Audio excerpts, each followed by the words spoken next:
रॉकेटमधलं इंधन संपत आलंय का? 22,000ला गेल्यानंतर मार्केट तिकडनं जे सुसाट सुटलं ते 24,500 पर्यंत गेलं. पण असं असताना सुद्धा मित्रांनो ब्रॉडर मार्केटमध्ये मात्र रॅली झाली नाही. याचा अर्थ निफ्टी 50 स्टॉक्समधले जे हाय वेटेज स्टॉक आहेत, ज्यांच्यामुळे निफ्टी 50 इंडेक्स पळू शकते, अशा स्टॉक्समध्ये रॅली झाली. मात्र मिड कॅप 100 एक महिन्यापूर्वी 54,000ला होती, ती अजूनही 54,000लाच आहे. स्मॉल कॅप 100 म्हणजे स्मॉल कॅपमधले जे टॉप 100 स्टॉक आहे, यांची इंडेक्स एक महिन्यापूर्वी 16,000ला होती, ती अजूनही 16,600लाच आहे.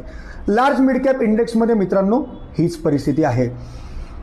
त्यामुळे ब्रॉडर मार्केटमध्ये रॅली झाली नाही, पण मार्केट पळालं ते म्हणजे या निफ्टी 50 मधल्या हाय वेटेज स्टॉकमध्ये.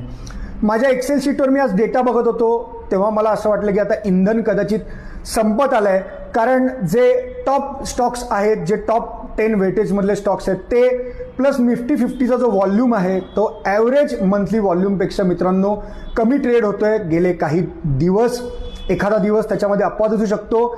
जेव्हा कधी व्हॉल्यूम्स हे लो होतात तेव्हा आयदर साईड, मी असं म्हणत नाही की खालच्या साईडला ब्रेकआउट येऊ शकतं किंवा वरच्या साईडला ब्रेकआउट येऊ शकतं, पण आयदर साईड एक ब्रेकआउट येतं.